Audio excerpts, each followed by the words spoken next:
another episode of the Fit 2 series.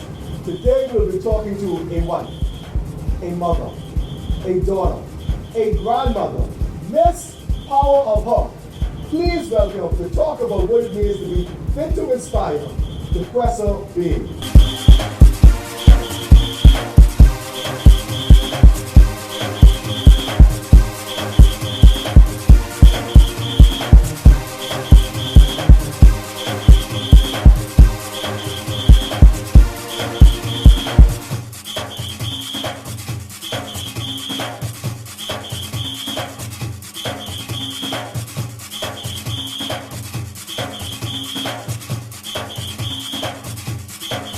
Hi, Duquesa. Hey, Jay.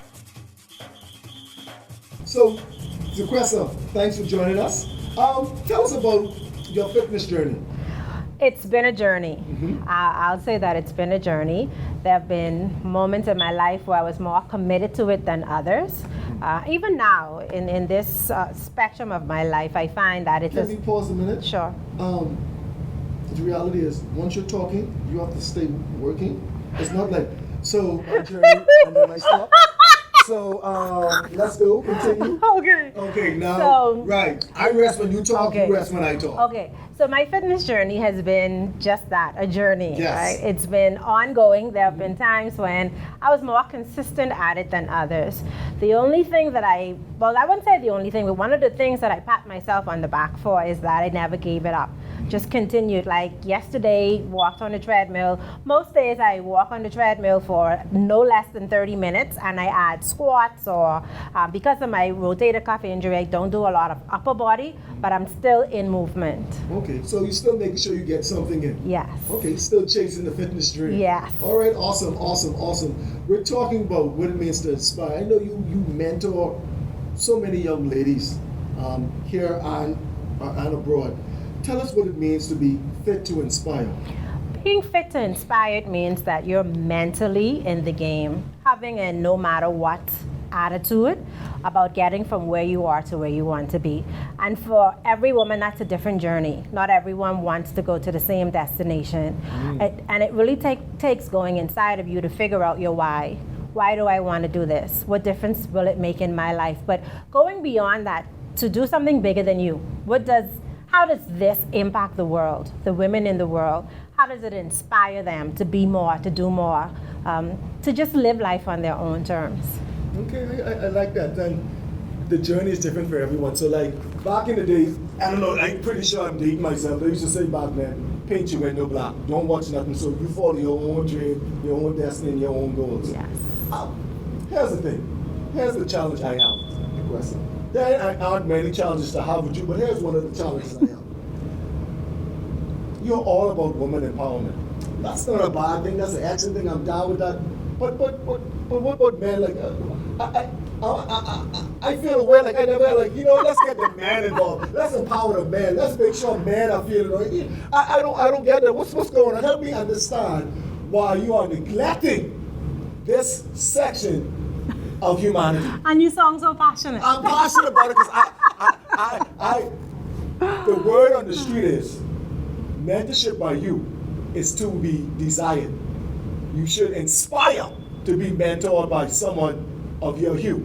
And I feel based on my sex, I'm being discriminated against. Okay. And I want to know why are you practicing such discriminatory acts? Well, I welcome that question. As a matter of fact, Like thank you for that into question. You're too excited to answer this.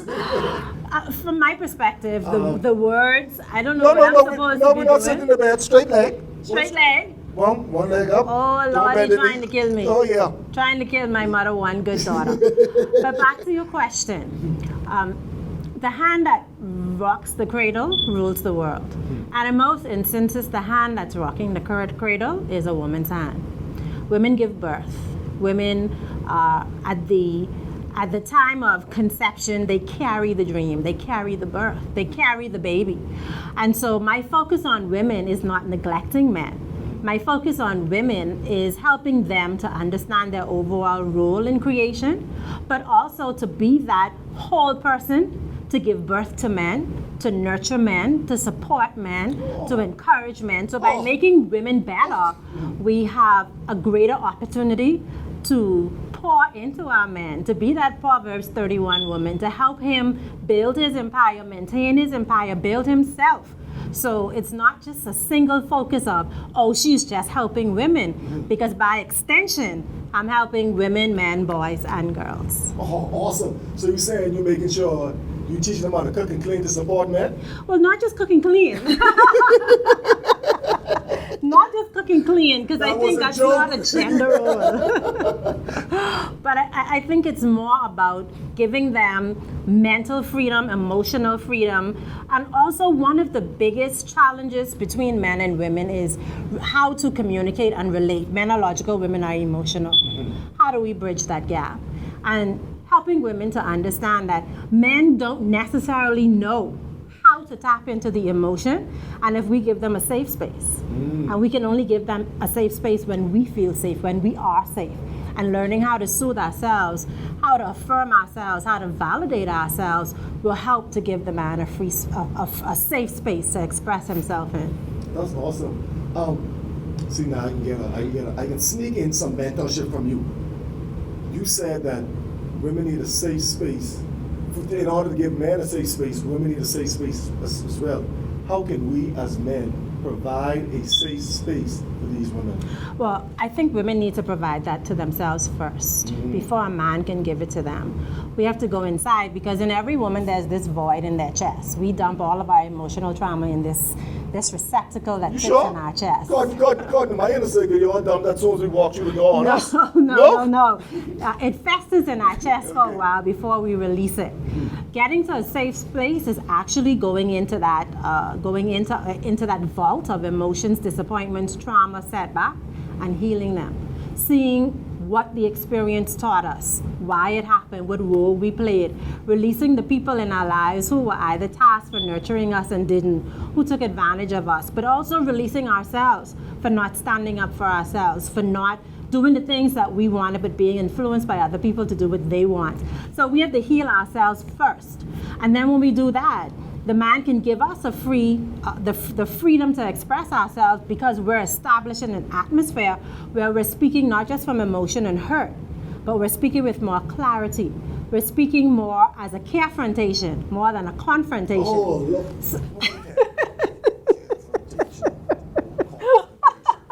So we're showing him that, hey, I care about you. I care about us. I value you. I value us. Here's what the challenge is. And how do we get through this? And then giving him the space to think about it. He may not have the answer right then, but giving him the space to think about it and come back and say, because some women need immediate response. Right. So we have to train ourselves to allow men to process, because they do. So it's about giving and taking. Oh man, awesome. See why, once again, I understand the need to empower women. Yes. Listen, you speak right now, men need to hear the things you're saying as well. So we need to find a way to tap into that, to let men know that there are avenues for us to become better mates, fathers, brothers, and members of society. Here. Okay. This is the best exercise routine I've had in a long time. Well, that's going to change. So here we're just going to open it up and get right here. Get the casing together. Oh. Yes. So get that together. So, babes, if there's no activity tonight, blame Jay. Cut. Well, let's sit. We're going to talk for the rest of the session. Oh, no more. I'm only joking. So, we're seeing you do so much things. Recently, you're doing The Power of Her. Tell us what else is on the docket, what The Power of Her is all about. I know books are coming out, so tell us what type of events that you are putting on for women. Thank you, Jay. There's so much going on. My life is multifaceted. I like to consider myself a multi-creative person, so I have a number of things going on right now, all designed to help women And so very shortly, I'm launching something called the Evolving Woman. It's a product suite of affirmations, video affirmations for women, as well as a book that helps women go through a 21-day journey of understanding and releasing things that may have happened in their lives that are holding them back subconsciously. Oh man, you're getting deep. Deep, deep, deep. Breaking. Oh yeah.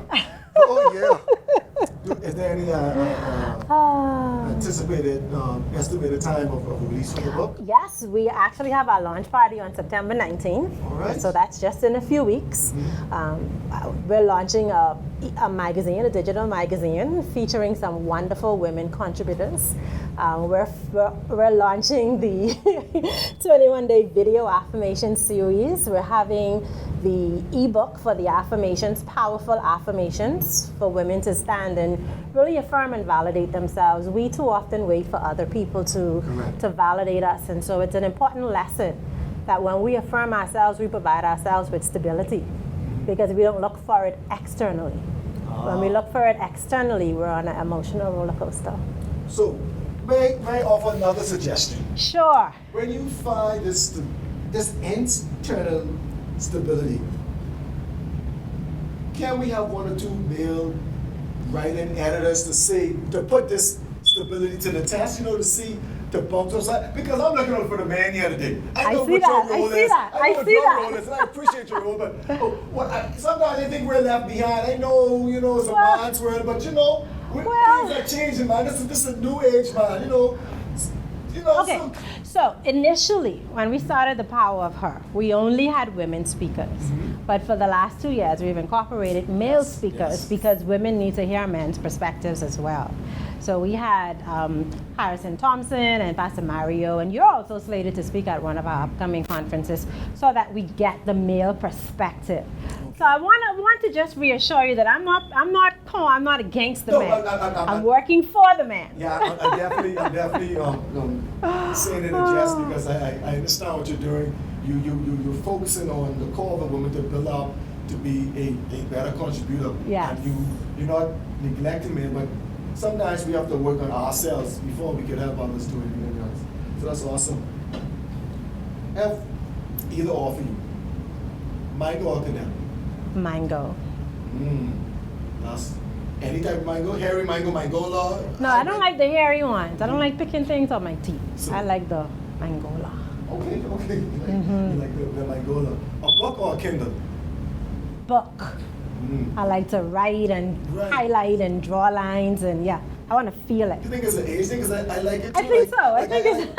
I don't like I actually like to print on something and then touch it. Yes. That's me. That's a night person or a morning person? Definitely night. I am not a morning person. What do you call morning? If I have to get up at 6:30 a.m., that's a struggle. What? If I have to get up with an alarm clock, that's a challenge. Like, it just disrupts my morning. That jolt just throws me off. So I prefer to get up naturally when my body just rises and then work late. Okay, so 3 hours. Yeah. Red wine or white wine? Red, smooth, not too sweet, not too bitter. It's a nice, yes. Okay, we have that in common. See, yes. some things in common between men and women today. All right. Steak or lobster? Steak. I am not a seafood fan. No? I know, like, growing up in the Bahamas is like next to second nature to want seafood, but I don't enjoy lobster at all. I ate it once and I just took a bite and spit it out. Wow. Yeah, so steak. How do you like your steak? Well, medium? Medium well. Medium well, okay. So let's move back. Tell the audience something that they may not know about you. Well, one thing that they may not know about me is that I am completely introverted. People see me and they see the extrovert that I have to be because of the work that I do, but I'm real introverted. So let's just say after our session today, I have another session at 1, and then my afternoon will be in solitude and silence so that I can release the energy and reset myself. People and groups of people, crowds of people overwhelm me. It's just too much stimulation. Too much stimulation. How can we reach you, Duquesa? So my social media platforms are all my name, Duquesa Dean.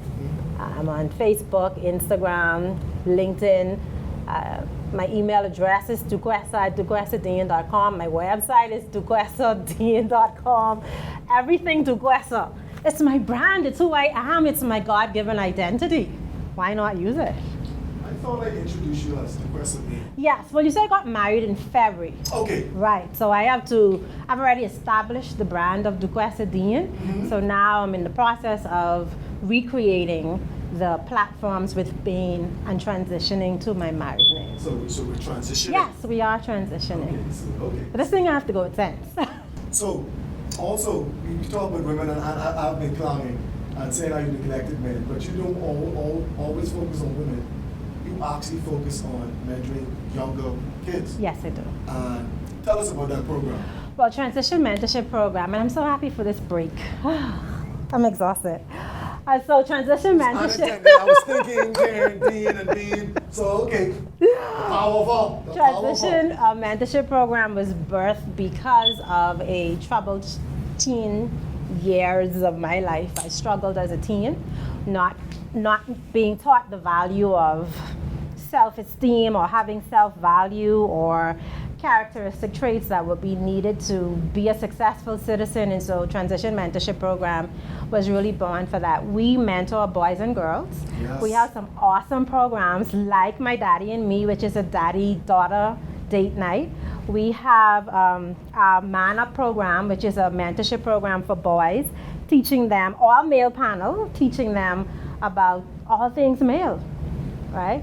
And we have a host of other events throughout the year, workshops and seminars, goal setting, embracing their potential. We just feed into them so that they can have some support, have some place that they can run to in the event. They have no one to talk to. We offer one-on-one mentorship as well. And just really helping them to be all that they can be. That is free of charge. Free? Oh, man. Talk about giving back. That is great. So, to stay on the mentorship part for the young adults, if you could go back in time, what would you tell your 12-year-old self? Not to rush life. Because of everything that was happening in my life, I yearned for the time when I could make my own decisions, and I can't wait to grow up. I can't wait to be an adult. I can't wait to do. I would tell my younger self to pace herself. Take your time, that all things eventually work out, and that even in hard moments, your character is being defined. Yes. Even when it seems like the future is bleak, it's actually full of potential, and that potential will be realized in time. I feel it. I felt that. I felt that. You inspire so many. Who inspires you? God. When I wrote my first book, I was actually tormented for a year because I kept getting this prompting to write the book. And I was like, no way I'm writing this book. I'm not telling people about my life. I'm not using my life as lessons. No way. But it wasn't until I got up one night and just started writing, 2 weeks later the book was done, that I found peace and I found a greater connection with God. There are so many lessons in his life Jesus in his life that I connect with, and I look at what he went through to achieve his ultimate goal of redeeming us, right? That journey was not easy. It was filled with some support. It was filled with betrayal. It was filled with others who didn't believe, but he stayed steadfast in his commitment. And even when his own people betrayed him, he was forgiving, he was loving, he was kind. And so his life has clearly demonstrated to me that as we pursue purpose, things won't go the way that we want them to. And that our character in those moments is something that we must pay attention to, because the journey isn't promised to be easy. You will get to our destination. It takes time, it takes commitment, it takes fortitude. His life has taught me that even after his death, he is still with us. And so building that legacy that remains is an inspiration for me. Preach. You said something. A good friend of mine told me that you always have to be yourself and be true to who you are. Yes. Because no one remembers why you freak out. They just remember that you freaked Yes. out. So now remember that you wronged me and I couldn't take it anymore. They just remember that time the question carry on real bad. Yes. Tell us about a time when someone took advantage of your kindness, and how did you move on and handle that situation? Boy, if I had $1 for every I just remind myself that every experience in my life has been given to me for a reason. And I'll just tell you of one particular instance where I had the opportunity to be mentored by somebody that I respected and admired. And there's this saying that you have to be careful of getting too close to your heroes.